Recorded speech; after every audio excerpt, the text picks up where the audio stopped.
Vamos a estudiar la palabra de Dios en esta mañana. Los invito a que nos ubiquemos. Vamos a estar en el libro de Hechos, capítulo 2.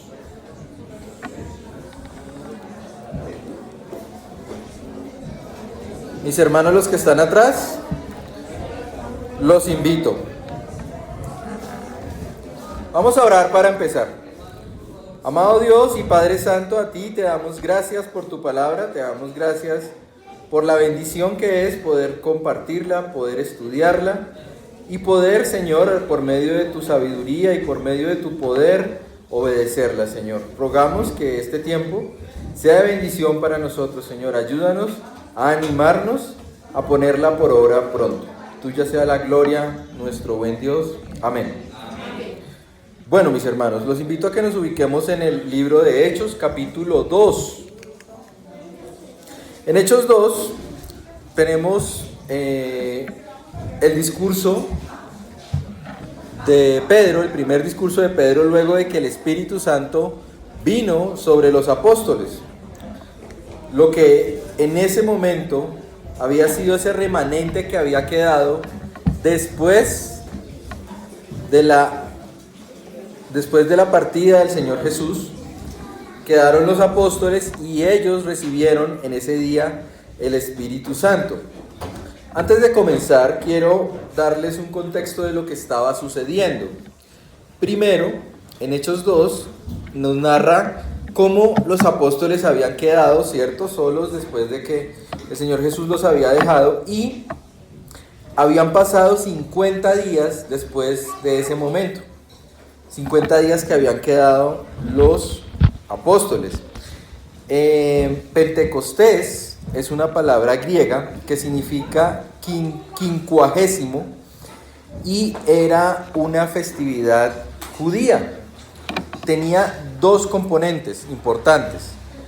Uno era la parte agrícola, donde se celebraba el final de la cosecha de la cebada, y el otro era la parte histórica y espiritual, donde se conmemoraba que Dios entregó la ley en el monte Sinaí, la Torá, ¿sí?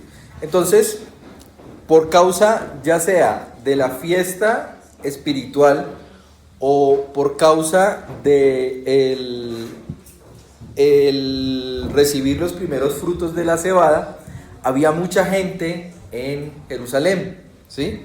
Entonces, estratégicamente, el plan de Dios era que ese mensaje, ese momento, se diera bajo esas condiciones, porque habían muchas personas de diferentes culturas llegando a la ciudad, no solamente por la fiesta, sino porque comerciaban entre ellos. Y aquí hay un punto importante que quiero resaltar, y es que hemos venido estudiando temas importantes como el hermano Andrés, que nos habló de los enemigos del creyente, ¿cierto? La carne, el mundo y Satanás. El hermano Henry nos hablaba acerca de que si amamos a Dios, entonces nosotros, ¿qué hacemos? Guardamos su palabra, le obedecemos, ¿cierto? Vamos a entrar a la práctica, vamos a ponerlo por obra. Entonces, en Hechos 2 nos muestra lo siguiente, capítulo 2, versículo 1. Cuando llegó el día de Pentecostés, estaban todos unánimes, los apóstoles, y de repente vino del cielo un estruendo como de viento recio, que soplaba, el cual llenó toda la casa donde estaban sentados. ¿Quiénes? Los apóstoles. Y se les aparecieron lenguas repartidas como de fuego, sentándose sobre cada uno de ellos, y fueron todos llenos del Espíritu Santo, y comenzaron a hablar en otras lenguas, según el Espíritu les daba que hablasen. Estas lenguas eran idiomas. Claramente la traducción de las Escrituras frente a esas lenguas eran idiomas, y vamos a ver por qué. Pero aquí vemos el actuar del Espíritu Santo. El mismo Espíritu Santo que comenzó a actuar en ese momento sobre lo que era la iglesia primitiva, es el mismo Espíritu Santo que está presente hoy en los corazones de todos los creyentes del mundo. Es el mismo. Y actuó, actúa y actuará. Debemos tener confianza en esto. Ejemplos de momentos importantes donde actuó el Espíritu Santo en el Nuevo Testamento. Cuando María concibe a Jesús, dice la palabra de Dios que fue por obra y gracia del Espíritu Santo. El hermano Víctor, si por favor nos puede apoyar leyendo Mateo 1:18. El Espíritu Santo obró poderosamente. Podemos confiar que hizo esas cosas y que hará cosas aún más grandes. ¿Qué dice Mateo 1:18? El nacimiento de Jesucristo fue así. Estando desposada María, su madre, con José, antes de que se juntase, sabió que había concebido del Espíritu Santo. Muchas gracias. José, su marido, como era justo, no quería infamarla y quiso dejarla secretamente. Muchas gracias, mi hermano. Entonces, el Espíritu Santo obró poderosamente ahí. También en el bautismo del Señor Jesús, dice que Juan lo vio venir y dijo: he aquí el Cordero de Dios que quita el pecado del mundo. Pero fue manifestado en el momento de su bautismo. Se manifestó la complacencia, el agrado de Dios por él. En el desierto también fue el Espíritu quien condujo al Señor Jesús para ser tentado conforme al propósito de Dios. En Hechos 13, busquémoslo por favor, Hechos capítulo 13, versículo 2. Nosotros podríamos pensar, pero el Espíritu Santo obró en esas cosas como tan grandes, como tan importantes, ¿cierto? ¿Será que en mi vida puede obrar y puede ayudarnos a tomar decisiones en la iglesia? En Hechos 13, 2 dice: ministrando estos al Señor y ayunando, dijo el Espíritu Santo: apártame a Bernabé y a Saulo para la obra a que los he llamado. Entonces, habiendo ayunado y orado, les impusieron las manos y los despidieron. El hermano Andrés nos enseñaba sobre las misiones, y este acto, que para algunos podría ser administrativo, podría ser una decisión racional, ¿sí?, es espiritual. El Espíritu Santo obra sobre los creyentes de la iglesia para tomar este tipo de decisiones. Más adelante vayamos a Hechos, capítulo 16, versículo 6.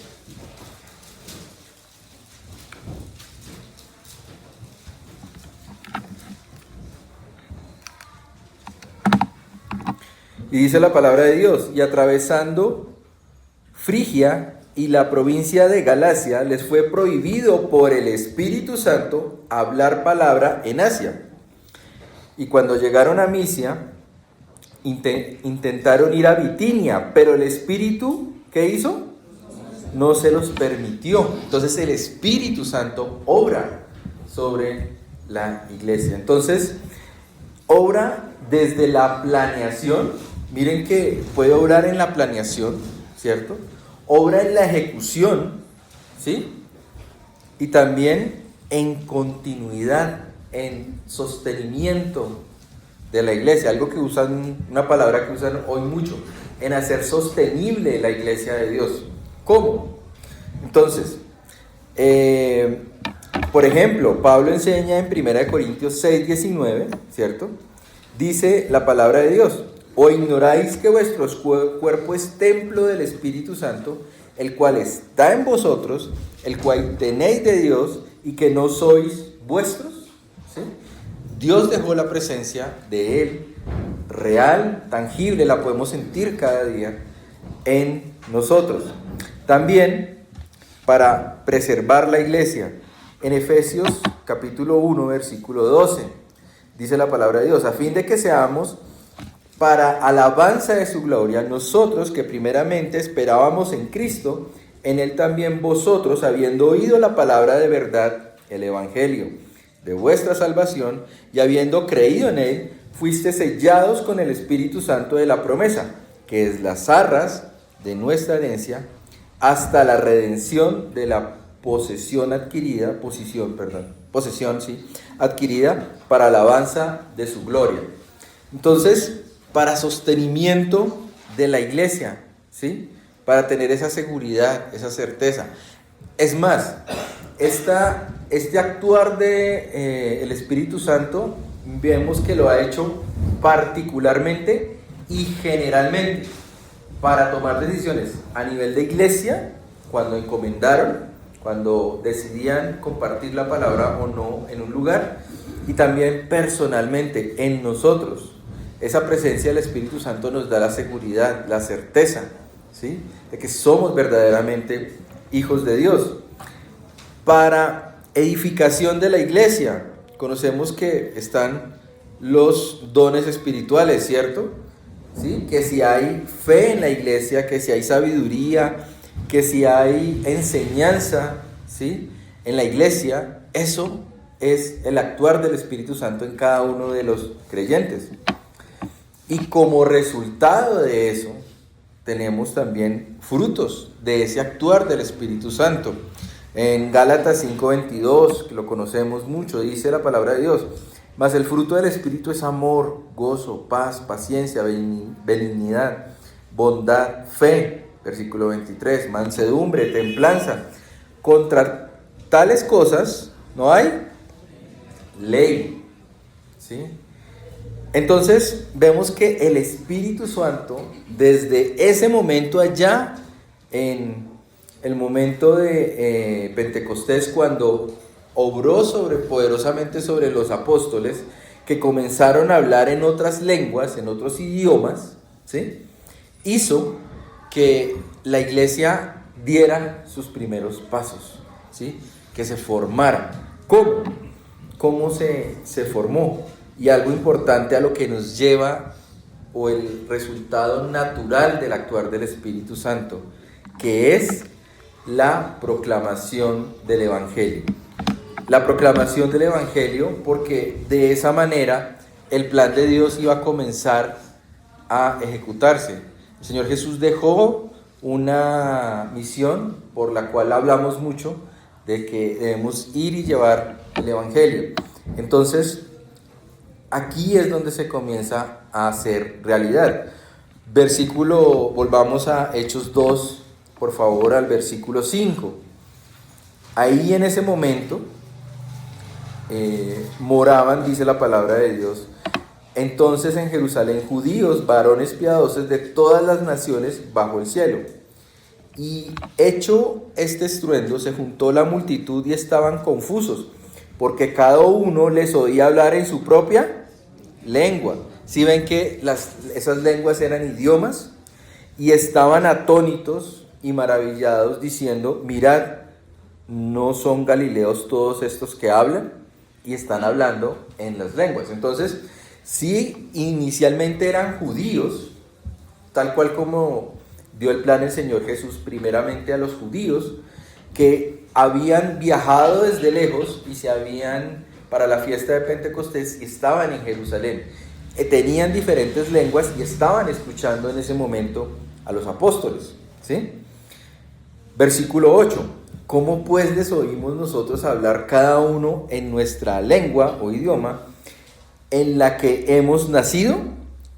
Partos, medos, elamitas, y los que habitamos en Mesopotamia, en Judea, en Capadocia, en el Ponto y en Asia, en Frigia y Panfilia, en Egipto y en las regiones de África, más allá de Cirene, y romanos aquí residentes, tanto judíos como prosélitos, cretenses y árabes, les oímos hablar en nuestras lenguas las maravillas de Dios. Y estaban todos atónitos y perplejos, diciéndose unos a otros: ¿qué quiere decir esto? Mas otros, burlándose, decían: están llenos de mosto. O sea, estaban ebrios. Entonces, pensamos que la palabra de Dios primero nos cuenta que habían judíos de diferentes tierras, pero miren que habían muchas tierras, muchas ciudades, muchas regiones, y todos, dice que todos escuchaban en su propia lengua, lo cual quiere decir que probablemente los apóstoles, por el poder del Espíritu Santo, hablaban por lo menos más de 2 lenguas, ¿sí? Impresionante el poder de Dios, ¿sí? Pero eran idiomas, ¿sí? La proclamación del Evangelio nos lleva a pensar y a considerar que, como ven en pantalla, hay que pensar a quién se le lleva el mensaje. Entonces pasamos de la teoría a la práctica. Aquí es donde Pedro, de alguna manera, extraigo yo estos 4 pasos o estas 4 consideraciones a la hora de proclamar el Evangelio, y creo que nos pueden servir mucho cuando estemos también nosotros compartiendo la palabra de Dios. Entonces dice aquí en el versículo 14, entonces Pedro, poniéndose en pie, creo yo que estaban hablando todos, compartiendo, ¿cierto? Pero en algún momento había probablemente algo de desorden, porque pues estaban asombrados y maravillados, pero Dios permitió que Pedro diera este primer discurso de una manera más organizada. Entonces se dirigió a ellos, primero que todo considerando a quiénes se dirigía, que en su mayoría eran judíos que venían de diferentes lugares. Y dice la palabra de Dios en el versículo 14. Entonces Pedro, poniéndose en pie con los 11, alzó la voz y les habló diciendo: varones judíos y todos los que habitáis en Jerusalén, esto os sea notorio y oíd mis palabras, porque estos no están ebrios, como vosotros suponéis, puesto que es la hora tercera del día. Pero esto es dicho por el profeta Joel. Cuando dice la hora tercera del día, se está refiriendo que eran las 9 de la mañana. Para los judíos, las horas comenzaban más o menos desde las 6 de la mañana, entonces probablemente era muy temprano. Entonces no estaban jalándole al traguito como ahí a media mañana, eso es como la hora de las 11. Entonces no. Pero independientemente de eso, lo que les dice es más, esto es dicho por el profeta Joel. Y aquí viene la segunda parte de la palabra de Dios, o de lo importante al proclamar el Evangelio de Dios, es referirnos a las Escrituras, usar la palabra de Dios. Porque Pedro hubiera dicho, en mi experiencia, yo que compartí con Cristo, yo que estuve con Él, yo que estuve, sí, como hablando de Él, como yo soy muy importante porque fui el apóstol. Es más, yo tuve varias conversaciones con Él, estuve a solas. No se valió de eso ni de su propia sabiduría, sino que fue a las Escrituras. ¿Para qué? Para que el mismo Espíritu de Dios obrara en los corazones de esas personas. Versículo 17, haciendo referencia a Joel 2, del 28 al 32. Y en los postreros días, dice Dios, derramaré mi espíritu sobre toda carne, y vuestros hijos y vuestras hijas profetizarán, vuestros jóvenes verán visiones, y vuestros ancianos soñarán sueños. Y de cierto sobre mis siervos y sobre mis siervas en aquellos días derramaré mi espíritu, y profetizarán, y daré prodigios arriba en el cielo y señales abajo en la tierra, sangre y fuego y vapor del humo. El sol se convertirá en tinieblas y la luna en sangre, antes que venga el día del Señor grande y manifiesto. O sea que todos lo van a poder ver. Y todo aquel que invocare el nombre del Señor será salvo. Con estas palabras comienza su discurso y les deja la expectativa de que Dios prometió que en el futuro, y lo estaba cumpliendo, se verían estas señales. ¿Para qué? Para que todo aquel que invoque el Señor será salvo. Invocar el nombre del Señor. Y aquí es donde viene algo muy importante de estos puntos que quiero resaltar, y es que el centro de nuestro mensaje debe ser Cristo. Hay mucha sabiduría en la palabra de Dios, pero la urgencia inicial es que el hombre pecador entienda que no puede acercarse a Dios sino por la obra de Cristo. Solamente Él y su sacrificio fue aceptado por el Padre a cambio de nuestros pecados. Cuando la palabra de Dios dice que fue propicio, es porque fue suficiente, fue el pago recibido apropiadamente por nosotros. ¿Quiénes tienen carro? Listo. ¿Qué pasa si yo a un carro de su marca le coloco un repuesto de un Cinca 1955 de hace 20 años? ¿Funciona? Tiene que ser el repuesto de la marca, el repuesto apropiado, ¿cierto? El preciso, el que entra en ese huequito, ¿cierto? Y en el que la llave gira y queda ajustado. De esa misma manera precisa es como funciona el pago que dio el Señor Jesús por nosotros. Así de exacto y de suficiente fue para aceptarlo por la justicia que reclamaba Dios por nuestros pecados. Dios seguía siendo justo, seguía siendo santo y necesitaba que se pagara su justicia, que se pagara esos pecados por nosotros. Entonces, eso es lo que quiere entrar a recalcar Pedro en su discurso. Los quiere llevar a Cristo. ¿Listo? Entonces, por eso en el versículo 2, él vuelve, y miren que vuelve y dice, varones israelitas, ¿cierto? Entonces, considera la audiencia, considera quienes les da el mensaje, pero ahora los lleva a Cristo. Entonces, pone un punto en común, ¿sí? Los relaciona, ¿sí? Y ahí voy al siguiente punto. Los relaciona, ¿sí? Los une. ¿Qué tiene que ver la persona con la que le estoy dando el mensaje con Cristo, ¿cierto? Que al igual que yo, puedo comenzar conmigo mismo como ejemplo. Necesito a Cristo para ser salvo, necesito a Cristo para tener esa paz para con Dios. Y en el versículo 22 les dice, varones israelitas, oíd estas palabras, Jesús Nazareno, varón aprobado por Dios entre vosotros, con las maravillas, prodigios y señales que Dios hizo entre vosotros por medio de él, como vosotros mismos sabéis, a este entregado por él determinado consejo y anticipado conocimiento de Dios, prendisteis y matasteis por manos de inicuos, de injustos, crucificándole, al cual Dios levantó sueltos los dolores de la muerte, por cuanto era imposible que fuese retenido por ella. Y aquí en este versículo les resumió, en este versículo 24 les resumió una verdad impactante, al cual Dios levantó. Y de pronto pues se pueden hacer muchas, pensaba yo y reflexionaba que se pueden hacer muchas ilustraciones acerca de este versículo 24, al cual Dios lo levantó, desató los dolores que merecíamos nosotros sobre él, de la muerte, dice, por cuanto era imposible que fuese retenido por ella.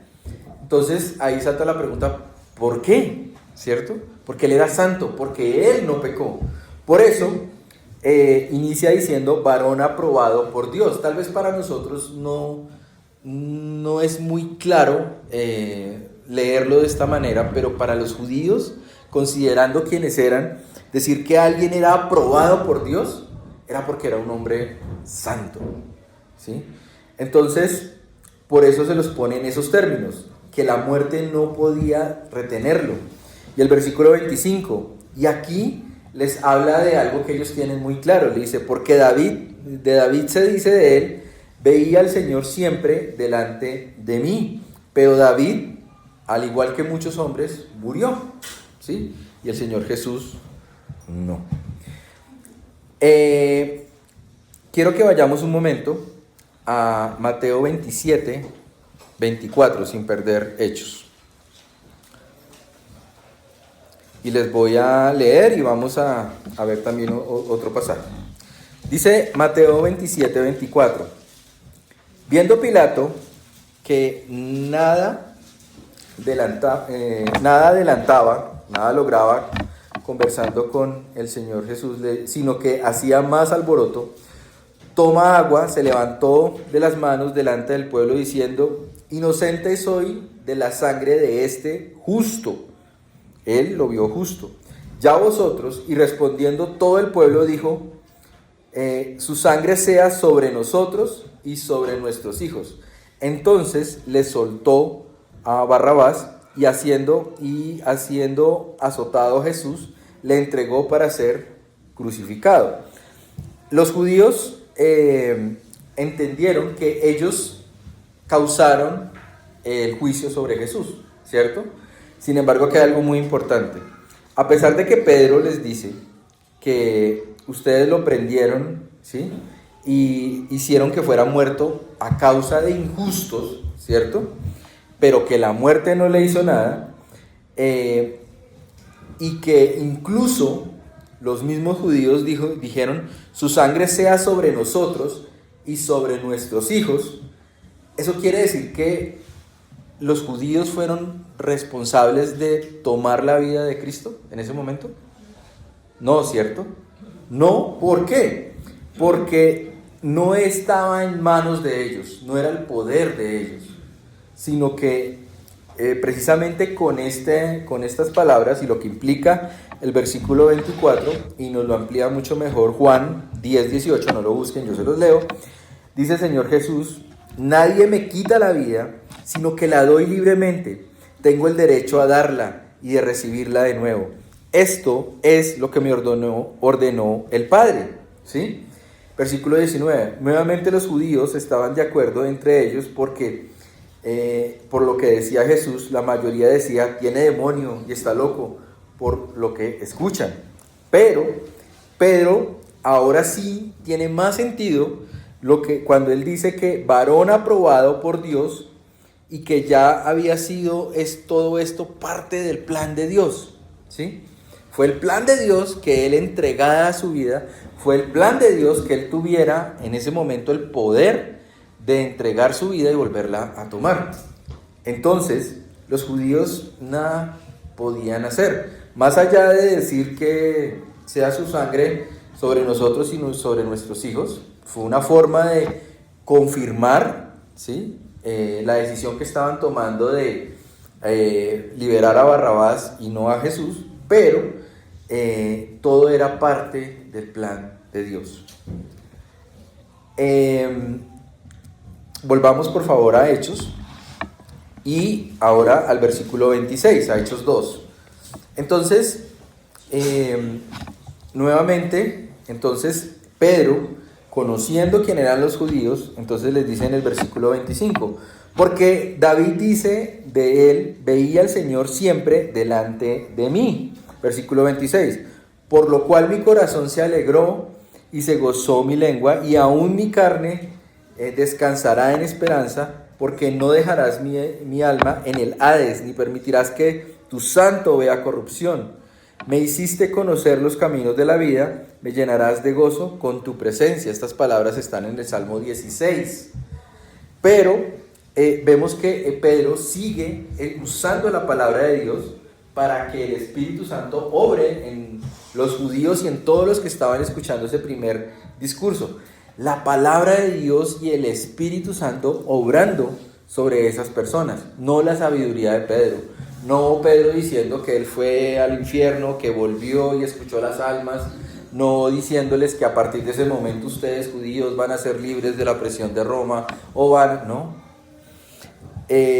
Entonces sí vemos importancia en que en el momento de proclamar el Evangelio de Dios se deben considerar a la audiencia el mensaje, pero relacionarlo siempre con Cristo, relacionar a quién le estoy hablando con Cristo. Porque, ¿qué pasa si yo les hablo ahora de política, o de tecnología, o de filosofía? Como que no viene mucho al caso, ¿cierto? Hay que hacerlo de acuerdo a con quién estoy conversando, a quién le estoy llevando el mensaje. Entonces, les dio palabra de Dios, no sabiduría, no fábulas, no la propia experiencia de Pedro. Versículo 29. Varones hermanos, se os puede decir libremente del patriarca David que murió y fue sepultado, y su sepulcro está con nosotros hasta el día de hoy. Pero siendo profeta y sabiendo que con juramento Dios le había jurado que de su descendencia en cuanto a la carne levantaría al Cristo para que se levantase en su trono. Viéndolo antes, habló de la resurrección de Cristo, que su alma no fue dejada en el Hades, ni su carne vio corrupción. A este Jesús resucitó Dios, de lo cual todos nosotros somos testigos. Así que, exaltado por la diestra de Dios y habiendo recibido del Padre la promesa del Espíritu Santo, ha derramado esto que vosotros veis y oís. Porque David no subió a los cielos, pero él mismo dice: hasta que ponga tus enemigos por estrado de tus pies. Sepa pues ciertísimamente toda la casa de Israel que este Jesús, a quien vosotros crucificasteis, Dios lo ha hecho Señor y Cristo. El hecho de utilizar estos dos términos también incluía a los gentiles que estaban en ese momento. Por eso utilizó el término Cristo, el ungido, pero al llamarlo Señor nos habla de la deidad de quien era el Señor Jesús y que era ese Mesías esperado para los judíos. Ahora bien, entonces con esto, ¿sí?, vemos claramente el plan de Dios y cómo Pedro usa la palabra de Dios para decirles: lo que ustedes están viendo, estas lenguas, estos idiomas que están usando estos hombres, esto es la señal de lo que había prometido Dios y es el resultado del plan de Dios que se está cumpliendo en ustedes, ¿sí? Entonces Pedro les puso todo el panorama y eso es lo que hacemos a la hora de persuadir a todas las personas a que acepten el Evangelio. Si hemos estado por la gracia de Dios estudiando acerca de estos temas, y es bonito pensar de que si usted es creyente, esta mañana debe meditar en que tiene la responsabilidad de hacer algo por proclamar el Evangelio de Dios, por compartirlo, ¿cierto? Si no es creyente, estas palabras que vienen en adelante es los pasos. Si usted se está preguntando qué debo hacer frente a esto que estoy leyendo, son los pasos que siguen, que es un punto muy importante, que es la respuesta del hombre. ¿Por qué? Porque si usted tiene la duda de, bueno, todo esto tan bonito que pasó en ese momento, a mí que aún estoy como en duda de si acepto o no el mensaje del Evangelio, dice la palabra de Dios en Romanos 10, 9 al 10, que si confesares con tu boca que Jesús es el Señor y creyeres en tu corazón que Dios le levantó de los muertos, serás salvo. Porque con el corazón se cree para justicia, pero con la boca se confiesa para salvación. Esto es muy repetido en muchos contextos, lo hemos estudiado bastantes veces, pero quiero llamar su atención sobre el versículo 10, porque dice la palabra de Dios: porque con el corazón se cree para justicia. Entonces había una ley, ¿cierto?, que nos separaba de Dios, que nos separa de Dios. Esa ley tuvo que venir Cristo a pagarla completamente, demasiado estricta, tanto que ningún hombre pudo cumplirla, así de difícil y de dura era.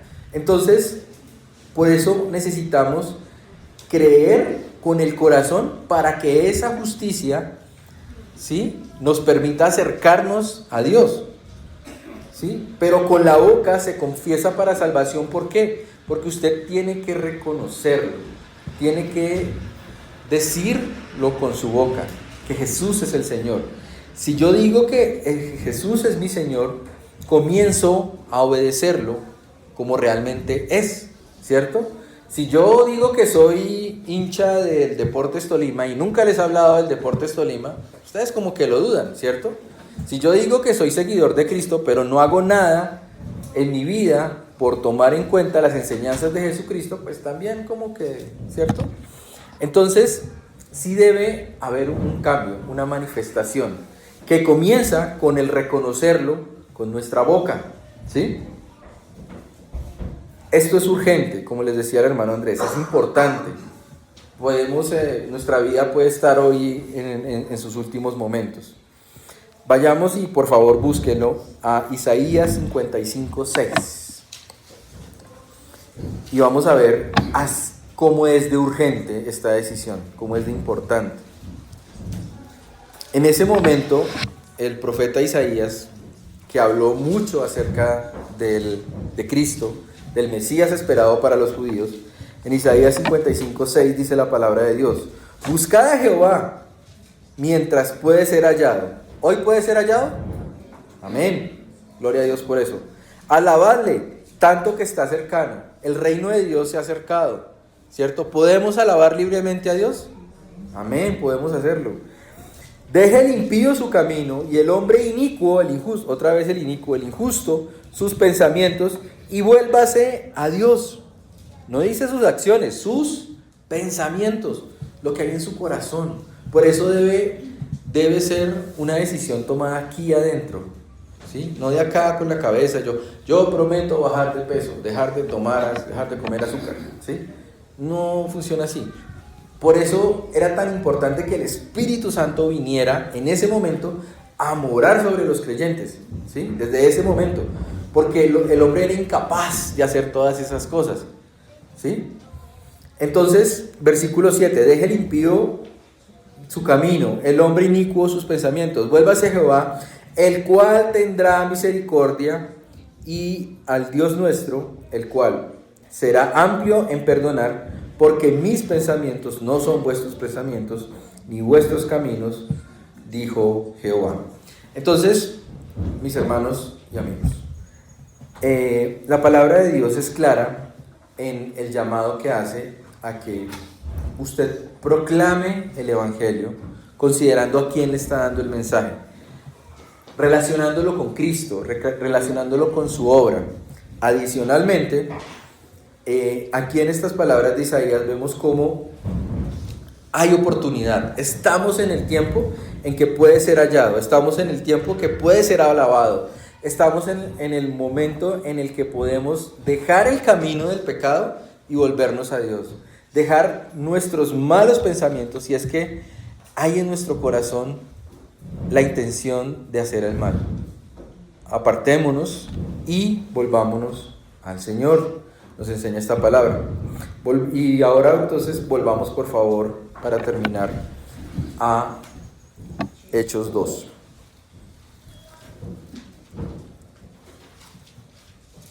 Entonces yo cuando leía el primer discurso de Pedro, yo lo veía como estos días como el manual práctico de todo lo que hemos venido estudiando. Y dice el versículo 37, y es la respuesta que se espera, y no fueron pocos. Dice: al oír esto se compungieron de corazón y dijeron a Pedro y a los otros apóstoles. O sea que estaban todas esas personas, ¿cierto?, viendo a los apóstoles, y la respuesta de ellos fue: ¿qué hacemos? ¿Sí? Y los comenzaron a llamar: varones, hermanos, ¿qué haremos? Pedro les dijo: arrepentíos y bautícese cada uno de vosotros, no en grupos, no por equipos, no por familias, cada uno de vosotros en el nombre de Jesucristo para perdón de pecados, y recibiréis el don del Espíritu Santo. El mismo Espíritu Santo que los estaba haciendo hablar en otros idiomas, el mismo Espíritu Santo que les estaba haciendo entender la palabra de Dios en ese momento por el discurso de Pedro, el mismo Espíritu Santo que hoy está presente en el corazón de todos los creyentes de la iglesia de Cristo. Versículo 39, porque para vosotros es la promesa, y para vuestros hijos, y para todos los que están lejos, para cuantos el Señor nuestro Dios llamare. Y con otras muchas palabras testificaba y les exhortaba diciendo: sean salvos, sed salvos de esta perversa generación. Así que los que recibieron su palabra, quiere decir que había más personas, ¿y qué hicieron? No la aceptaron, ¿cierto? Su palabra, fueron bautizados y se añadieron aquel día como, ¿cuántos? 3.000 personas. Ustedes se imaginan la logística, el lugar, cómo estaba eso, la acústica para que se escuchara el discurso de Pedro. O sea, fue una obra grande del Espíritu Santo en ese momento. Versículo 42. ¿Y qué pasó después? Perseveraban en la doctrina de los apóstoles, en la comunión los unos con otros, en el partimiento del pan y en las oraciones. Buscamos en esta iglesia hacer lo mismo desde allá, 50 días después de que el Señor Jesús había partido, hasta, después de la Pascua, hasta nuestros tiempos.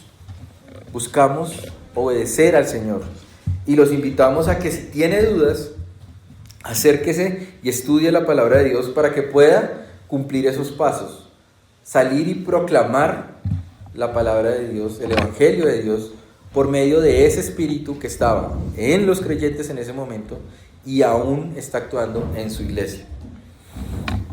Podemos hacer muchas cosas con nuestra vida. Podemos quedarnos durmiendo, viendo televisión un domingo, trabajar un domingo, leer un libro, estudiar algo, o buscar a Dios, aún que puede ser hallado, buscarlo aún que puede ser encontrado para nuestra salvación. Es real, en ese momento esas 3.000 personas se les dijo: ustedes son testigos de que Cristo se levantó, porque hubo cientos de testigos en Jerusalén en ese momento, y pues era un hecho común para todos. Hoy día, si decimos que estamos en 2026, fue claro para el mundo de que Él vino y partió la historia de la humanidad. Contamos los años desde que Él volvió. Entonces tenemos certeza. Es alguien que no sea creyente e historiador, le es muy, pero muy complicado, muy difícil negar que Cristo vino y negar que Cristo se levantó de los muertos, porque hay muchos testigos, o hubo muchos testigos de eso. Pero nosotros no tenemos los testigos acá, pero tenemos el Espíritu Santo que hace que en nuestro corazón eso sea una certeza, ¿sí?